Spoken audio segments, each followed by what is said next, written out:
સ્વાધ્યાય 6.3 દાખલા નંબર 3 તમારી સ્ક્રીન ઉપર આ રહ્યો. જો હવે આનો આ જે દાખલો જે છે ને આની આ જે સાબિતી 6.2 માં આવી હતી, પણ ત્યારે પ્રમેય નંબર 6.1 નો ઉપયોગ કરીને સાબિત કરવાનો હતો. હવે અહીંયા તમને એવું કીધું છે કે ત્રિકોણોની સમરૂપતાનો ઉપયોગ કરીને સાબિત કરવાનું છે. સાબિત તો જ કરવાનું છે, પણ 6.2 માં જે દાખલો હતો એમાં કોનો ઉપયોગ કરવાનો હતો? તો કે એમાં આપણે 6.1 પ્રમેયનો ઉપયોગ કરવાનો હતો.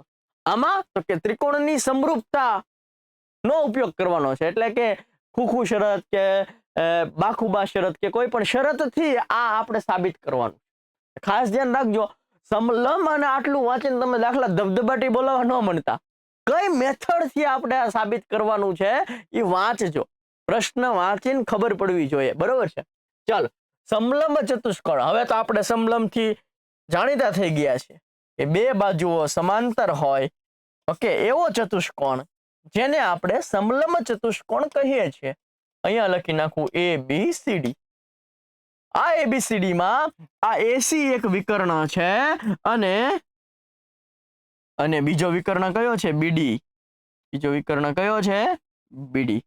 આ BD જે છે એ એક વિકર્ણ છે. બંને ક્યાં આગળ છેદે છે? O આગળ છેદે છે.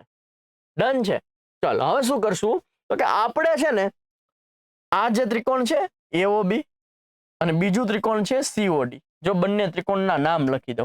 એક ત્રિકોણ છે AOB અને બીજું ત્રિકોણ છે COD. આ બંને ત્રિકોણને મારે કરવા છે, મારે શું કરવું છે તો કે મારે સમરૂપ કરવા છે. તો સમલંબ છે તો આ AB અને CD સમાંતર જ હશે. આ ચતુષ્કોણ ABCD એ સમલંબ ચતુષ્કોણ છે. સમલંબ ચતુષ્કોણ છે માટે AB અને CD કેવા છે? સમાંતર છે. તો જ આ સમલંબ ચતુષ્કોણ થાય ને, કે આ AB અને CD કેવા હોય? સમાંતર હોય, તો જ આ સમલંબ ચતુષ્કોણ થાય. અને જો સમાંતર હોય ને તો હું યુગ્મ કોણ વાળું જે છે એ વાપરી શકું. યુગ્મ કોણ એટલે કે Z વાળા જે ખૂણા જે છે ને એ સરખા કહી શકું. આ બે ખૂણા સરખા અને આ બે ખૂણા સરખા હું કહી શકું. ક્યારે કહી શકું? જ્યારે આ બંને લાઈન જે છે આ બંને બાજુ સમાંતર હોય. ઓકે, એટલે ચતુષ્કોણ ABCD એ સમાંતર બાજુ ચતુષ્કોણ છે, એટલે કે AB અને CD કેવા છે? સમાંતર છે. તો હું આ ખૂણો અને આ ખૂણો સરખા કહી શકું. આ ખૂણો અને આ ખૂણો હું સરખા કહી શકું યુગ્મકોણ પ્રમાણે. એટલે કે BAO ખૂણો BAO બરાબર OCD ખૂણો OCD બંને સરખા થશે યુગ્મકોણ પ્રમાણે. કયા ખૂણા પ્રમાણે? યુગ્મકોણ પ્રમાણે. સેમ પ્રોસેસ, આ ખૂણો ને આ ખૂણો પણ સરખા થશે. જો અહીંયા પણ Z થાય છે, આ ખૂણો ને આ ખૂણો પણ સરખા થશે યુગ્મકોણ પ્રમાણે જ. ABO બરાબર, જો ABO અને ODC. આ પણ યુગ્મકોણ પ્રમાણે. યુગ્મકોણ પ્રમાણે કેવા થશે? સરખા થશે. અને આપણને આ તો ખબર જ છે કે આ ખૂણો ને આ ખૂણો પણ સરખા જ થાય. અભિકોણ સામ સામેના ખૂણા કેવા છે? સરખા જ થાય. એટલે કે AOB બરાબર DOC. અભિકોણ એટલે કે સામ સામેના ખૂણા પ્રમાણે સરખા થાય.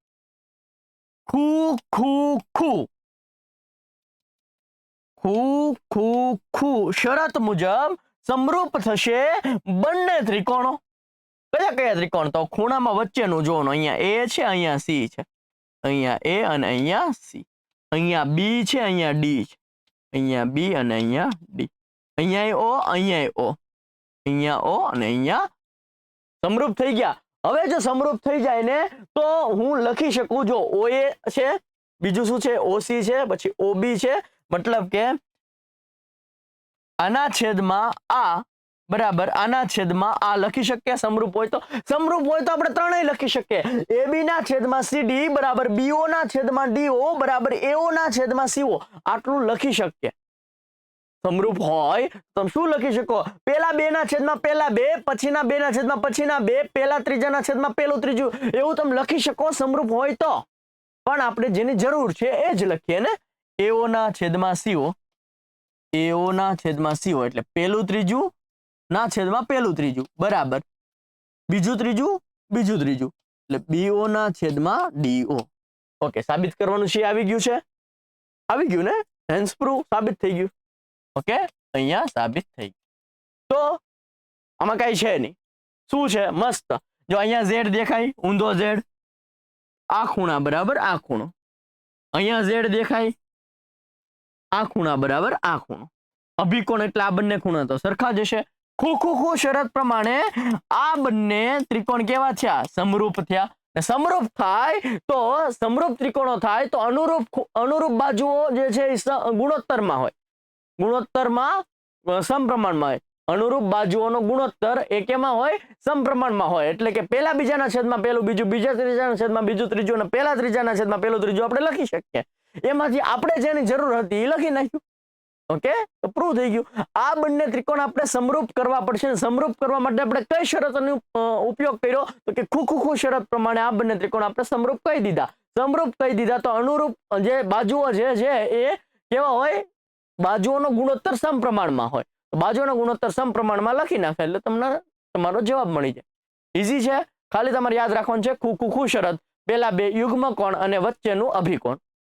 ખાલી ખૂ શરત લખો તો પણ ચાલશે, કારણ કે એ પણ શરત આપણા સિલેબસમાં છે. એટલે ખૂ લખો તો પણ ચાલશે, ત્રીજું બતાવવાની જરૂર નથી.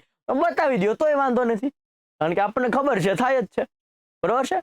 અને સમરૂપ હોય તો થતા જ હોય. ડન છે. ફરી વાર 2 વાર યુગ્મ કોણ, એકવાર આ 2 ખૂણા અને એકવાર આ 2 ખૂણા અને એકવાર અભિકોણ સામસામેના ખૂણા. ખૂ પ્રમાણે ઉપરનો ત્રિકોણ અને નીચેના ત્રિકોણને શું કહી દેવાનું છે? સમરૂપ કહી દેવાનું છે. સમરૂપ કહી દીધો હોય તો સમરૂપ ત્રિકોણના ગુણોત્તર જે છે એ કેવા હોય? સમપ્રમાણમાં હોય. અને તેનાથી તમને તમારો આન્સર મળી જશે. ડન થાય છે. ઈઝી છે. ઓકે, આવા વધુ લેક્ચર માટે તમારે શું કરવાનું છે? લાઈક, શેર, સબસ્ક્રાઇબ કરી દેવાનું છે. કોમેન્ટ કરી નાખો. મળે છે નેક્સ્ટ લેક્ચરમાં. ત્યાં સુધી જય હિન્દ, જય ભારત.